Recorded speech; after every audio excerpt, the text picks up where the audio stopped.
অন্যের ভুল ধরতে ধরতে একটা জিনিস আমরা ভুলেই যাই যে আমাদের নিজেরও কিছু ভুল থাকতে পারে। আমরা প্রত্যেকটা মুহূর্তে অন্যের ভুল ধরার জন্য ব্যস্ত হয়ে যাই। প্রত্যেকটা সময় অন্যের ভুল ধরবো, অন্যের সাথে জোর খাটাবো, আমার কিছু ভুল হলো কিনা সেটা দেখবো না, আমাদের একটা অভ্যেসে দাঁড়িয়ে গেছে। সব সময় কিছু ভুল, যত আমরা অন্যের ভুল দেখব তত দেখা যায় আমরা নিজের ক্ষতি আমরা নিজেরাই করি। অন্যের ভুল দেখতে দেখতে কী হয়, আমরা নিজেরাও যে কিছু ভুল করে ফেলছি সেটার দিকে তাকাতেও আমরা ভুলে যাই।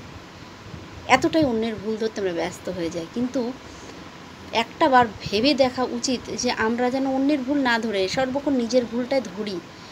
কেননা নিজের ভুল আমি যদি ধরি বা নিজের সমালোচনা যদি আমি করি, তাহলে কি হয়, আমার ব্যক্তিগত জীবনটা বা আমার যে জীবনটা আমি কাটাচ্ছি তা সুন্দরভাবে আমি কাটাতে পারি। এবং আমার অনেক ভুল ধারণা বা ভুল চিন্তা করার কারণে যে আমার ভুল জীবনটা ভুল হয়ে যাচ্ছিল বা জীবনটা আমার দুর্বিষহ হয়ে উঠছিল, সেটা কিন্তু আমরা ঠিক করতে পারি যদি আমরা নিজের সমালোচনা বা নিজের ভুল দেখি। কিন্তু আমরা তো সেটা করি না। একটা গল্প আছে, কি গল্প বলছি শোনো। একটা গল্প হচ্ছে কি, ভগবানের মুখে শোনা গল্পটা।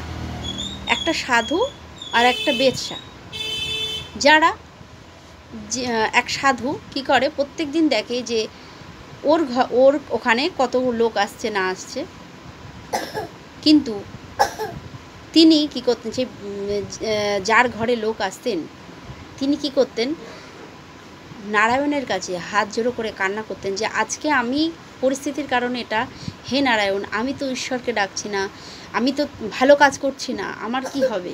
তার চরণে সর্বক্ষণ সমর্পণ হতেন। আর যে সাধু, সে সর্বক্ষণ তার দিকে কিন্তু আঙুল তুলতে আছে যে ও খারাপ, ওর ঘরে এত লোক আসছে, প্রত্যেক দিন ইট দিয়ে গুনে গুনে রাখতো, কতগুলো ইট, অনেক ইট জড়ো হয়ে গেছে। একদিন দেখা যাচ্ছে যখন শেষ সময় হলো, সাধুটিরও যাওয়ার সময় এসে গেছে এবং সেই বেতসারও যাওয়ার সময় এসে গেছে। সে যখন যাচ্ছে, বেতসা যখন দেহ রাখার পরে সে স্বর্গে যাচ্ছে আর সাধুটি যাচ্ছে নরকে। কেন বলছে যে, সাধু বলছে কি তুমি ওকে নরকে না দিয়ে, ও এত কিছু করলো, ও এত, ওর ঘরে এতগুলো লোক ঢুকেছে, আমি দেখো ইট দিয়ে সাজিয়ে রেখেছি, এতগুলো লোক ঢুকেছে, তারপরেও ও হচ্ছে স্বর্গে বাস করছে, আর আমি কেন নরকে। তখন এটাই আমরা শুনেছি, সেই বিধাতা বলছে যে তুমি নিজের কর্ম না করে অন্যের কর্ম দেখেছো, তুমি নিজে কি করছো সেটা না দেখে তুমি অন্য কি করছে সেটা দেখেছো। আর ও কি করেছে, ওই কাজ করেছে ঠিকই, কিন্তু ওখান থেকে ও কিন্তু সেই ঈশ্বরের পাদপদ্ম চিন্তা করেছে এবং সে সর্বক্ষণ বলছে যে সাধুটা ভালো, সে সাধু ঈশ্বরের নাম করে, আর আমি কি করছি, সে যাই করে থাকুক সর্বক্ষণ কিন্তু ঈশ্বরের নামই করেছে। আর তুমি কি করেছো, ঈশ্বরের নাম বাদ দিয়ে ওর সমালোচনা করেছো, ও কি করছে সেটা দেখেছো, ওর ঘরে কে আসছে তুমি সেই হিসাব রাখছো, তুমি নিজের কিন্তু ভুল তুমি দেখোনি, তাই তোমার নরকে বাস। তাই এখানে একটা জিনিস বোঝা যায় গল্পটা থেকে, তোমরা কেউ খারাপভাবে গল্পটা নেবে না, শিক্ষাভাবে নেবে গল্পটা। খুব সুন্দর, আমার গুরুর কাছে শোনা গল্প। তো কি হয়েছে, এই ব্যাপারটা কেন বলা হলো, এটা হলো কি, আমরা কি করি, আমরা অন্যেরটা দেখতে গিয়ে আমাদের নিজেরই কিন্তু ক্ষতি করে ফেলি। নিজের ক্ষতি আমরা নিজেরাই করি, আমরা অন্যেরটা দেখতে গিয়ে। যদি আমরা নিজেরটা দেখি না যে আমারও কিছু ভুল আছে, দেখো রাগ অভিমান ঝগড়া ঝাঁটি সংসারে আছেই, লেগেই থাকে, হতেই পারে, আমিও করব, তুমিও করবে, সবাই করবে। কিন্তু এই করার পরে যদি সর্বক্ষণ মনে হয় যে আমি যেটা করেছি ঠিকই করেছি, ও ভুল করেছে, ও কেন করলো, এই সর্বক্ষণ যদি এটা করি তাহলে কিন্তু ভুল হয়ে যাবে।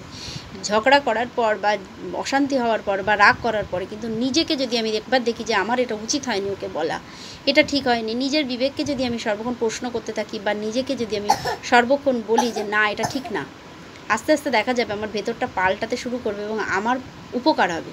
কিন্তু আমি যতক্ষণ না সেই ভুলটা বুঝবো, আমি অন্যের ভুল যতক্ষণ না দেখে যাব ততক্ষণ আমার কোনো উন্নতি হবে না।